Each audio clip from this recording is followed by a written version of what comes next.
Hey everyone, for today's video we're counting down the top 15 strangest places where people have been stranded. Now these are tales of survival and isolation in the most unlikely locations, ranging from tiny uninhabited islands to distant space stations. So let's start with number 15, Alexander Selkirk, uninhabited island in the Pacific Ocean.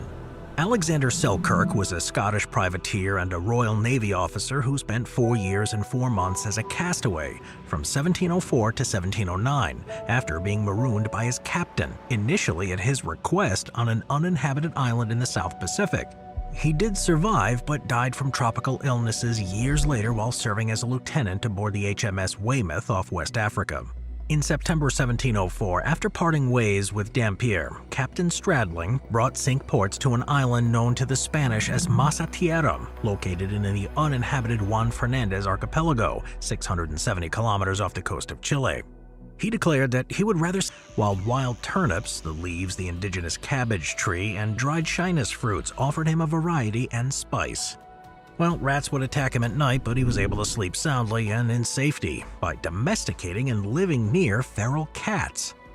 Selkirk's long-awaited deliverance came on February 2, 1709, by way of Duke, a privateering ship piloted by William Dampier, and its sailing companion, the Duchess. Thomas Dover led the landing party that met Selkirk, and after 4 years and 4 months without human company, Selkirk was almost incoherent with joy. The Duke's captain and leader of the expedition was Woodes Rogers, who wryly referred to Selkirk as the governor of the island. Well, this saved castaway caught 2 or 3 goats a day and helped restore the health of Rogers' men, who had developed scurvy. Number 14, Teruo Nakamura. Teruo Nakamura was a Taiwanese-Japanese soldier of the Imperial Japanese Army who fought for Japan in World War II and did not surrender. A military camp consisting of a small hut in a fenced field. Nakamura's hut was accidentally discovered by a pilot in mid-1974. In November that year, the Japanese embassy in Jakarta requested assistance from the Indonesian government in organizing a search mission, which was conducted by the Indonesian Air Force on Maritime, leading to Nakamura's arrest by Indonesian soldiers on December 18, 1974. Nakamura decided to be repatriated straight to Taiwan, bypassing Japan. Upon his return, the Taiwanese press referred to him as Lee Kwang-hee, a name he learned of only after his repatriation. And initially, the Republic of China government on Taiwan didn't receive him well, seeing him as a Japanese loyalist. As a private in a colonial unit in foreign soil, Nakamura was not entitled to a pension, which caused a considerable outcry in the press, motivating the Republic of China and the public to donate to his pension. 5 years after his repatriation on June 15, 1979, Nakamura died of lung cancer. The white fuselage against the snow. Search efforts were called off 8 days after searching, and during the 72 days following the crash, the survivors suffered from extreme hardships, including sub-zero temperatures, exposure, starvation, and an avalanche, which led to the death of 13 more passengers. The remaining passengers resorted to cannibalism to survive. Convinced they would die if they didn't seek help, 2 survivors, Nando Parado and Roberto Canessa, set out across the mountains on December 12. Using only materials found in the aircraft wreck, they climbed 839 meters from the crash site, up to 30 to 60 degree slopes to a 4,500-meter ridge to the west of the summit. From there, they trekked 59 kilometers for 10 days into Chile before finding help. On December 23rd and 22nd of 72, 2.5 months after the crash, the 14 remaining survivors were rescued. Their survival made worldwide news and inspired the movie Alive. Number 12, Philip Ashton, Roatan. Edward Lowe. As Ashton refused to cooperate with the pirates, he was often threatened, especially by Lowe's quartermaster John Russell. He managed to escape in March in 1723 when the pirates landed at Roatan Island in the Bay Islands of Honduras, hiding in the jungle until the pirates decided to depart. He survived for 16 months in spite of many insects, tropical heat, and alligators, and in the beginning he seems to have eaten only fruit because he only had his hands to collect food and couldn't kill any animal. He had no equipment at all until he met another castaway, an Englishman. A few days later, the Englishman went out, but he never returned. The Englishman, though, did leave behind a knife, gunpowder, tobacco, and more. Ashton could then kill tortoises and crayfish and make fires to have hot meals. Ashton was finally rescued by the Diamond, a ship from Salem, Massachusetts, and in 1725 Ashton's memorial, a short recollection of his adventures, was published with the help of his minister. Daniel Defoe is believed to have incorporated elements of Ashton's story into his. By Charles Hubbard left Southern California to remove the remaining people living on the island. Well, upon arriving there, Hubbard's party gathered the islanders on the beach and brought them aboard. Juana Maria, however, was not among them. A strong storm arose, and the ship's crew, realizing the imminent danger of being wrecked by the surf and rocks, panicked and sailed towards the mainland, leaving her behind. A more romantic version tells of Juana Maria diving overboard after realizing her younger brother had been left behind. There are differing accounts as to the discovery of the lone woman, and the first was that Father Jose Gonzalez Rubio of the Santa Barbara Mission offered a man named Carl Dittman $100 to find her. The second, and what appears to be the original account, states that Father Jose paid one Thomas Jeffries $200 to find Juana Maria, although he was unsuccessful. However, the tales Jeffries told upon returning managed to capture imaginations. A Santa Barbara fur trapper who launched several expeditions of his own. His first 2 attempts failed to find her, but on his third to the abandoned remote island of Ata, and managed to keep themselves in good order during the duration under the circumstances. Long thought dead, they were discovered and rescued in September 1966 by Australian lobster fisher Peter Warner.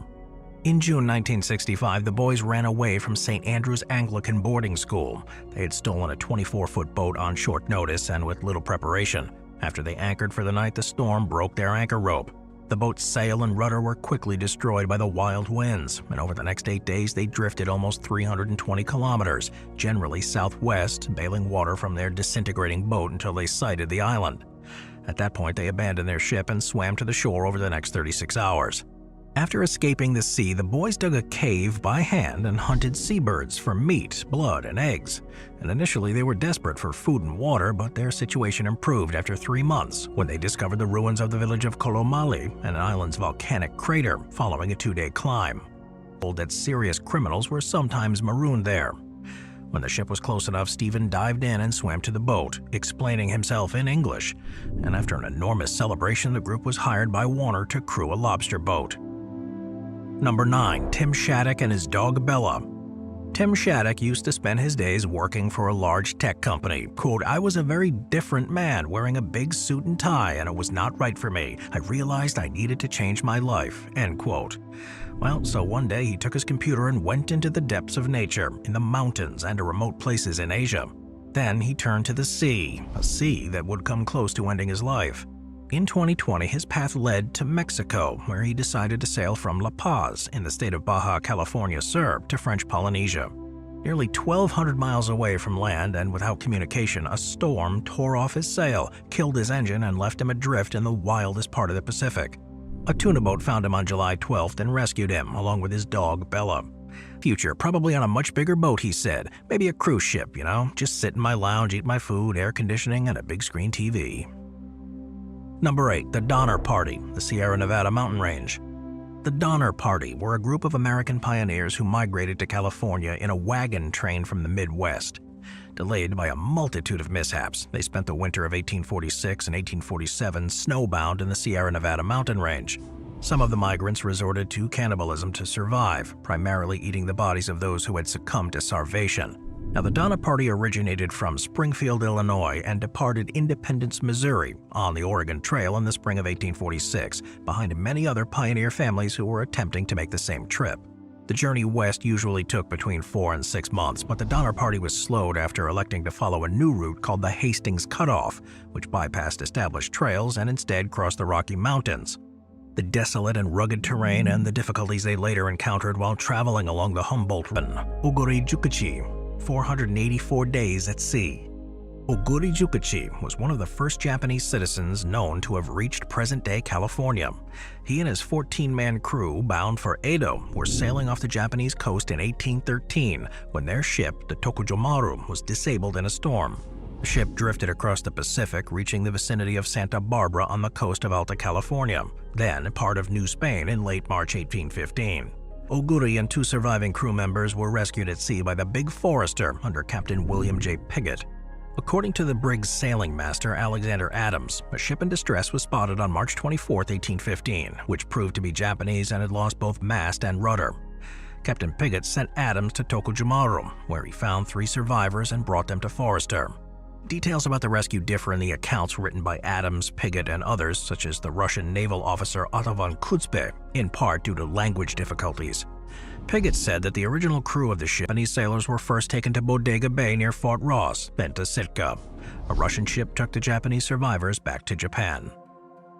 Number 6. Aaron Lee Ralston's survival in Blue John Canyon. Aaron Lee Ralston, an American mountaineer, mechanical engineer, and motivational speaker, became widely known for his harrowing experience in Blue John Canyon in southeastern Utah. On April 26, 2003, while solo canyoneering, Ralston accidentally dislodged a boulder that crushed and pinned his right wrist against the canyon wall. Trapped and isolated, Ralston had not formed any one of his hiking plans, nor did he have the means to call for help. Over the next 5 days, he faced the grim reality of his situation. With limited supplies of water and 2 burritos, he tried unsuccessfully to free himself. After 3 days, a severely dehydrated and delirious Ralston decided to amputate his trapped arm. He realized he could break his radius and ulna using torque, and using a dull pocket knife, a naval architect, inventor, and sailor. In 1981, he survived 76 days adrift on the Atlantic Ocean in a life raft. He detailed his ordeal in the best-selling book, Adrift: 76 Days Lost at Sea, which remained on the New York Times bestseller list for over 36 weeks. Callahan departed from Newport, Rhode Island in 1981 on the Napoleon Solo, a 6.5-meter sloop he designed and built. After sailing to Bermuda alone, he continued to England with his friend Chris Lasham. 7 days into the journey, a night storm caused an unknown object to hole his vessel, swamping it. The boat didn't sink outright due to its watertight compartments, but Callahan suspected the damage was caused by a whale collision. Unable to stay aboard as the lifeboat filled with water, Callahan escaped into the 6-man Avon inflatable life raft. He managed to retrieve essential items including a cushion, sleeping bag, emergency kit with food, navigation charts, a spear gun, flares, a torch, and solar stills for water, plus a Île de Dimon during her voyage to New France. Her story has been recounted since 1560. In 1541, her relative Jean-François de la Roque de Roberval was appointed Lieutenant General of New France and set out for the New World the following year, with Marguerite accompanying him. During the journey, Marguerite began a romance with a young man. Outraged, Roberval abandoned Marguerite, along with her lover and maidservant Damien, on the Isle of Demons. While his strict Calvinist morals might have played a role, it's believed financial greed was a significant motive, as Roberval stood to benefit from her death due to his high debts. Marooned on the island, Marguerite gave birth to a child who tragically died, as did her lover and Damien. The child's death was likely due to insufficient milk, given Marguerite's poor diet. Marguerite survived by hunting wild animals and was eventually rescued by Basque fishermen.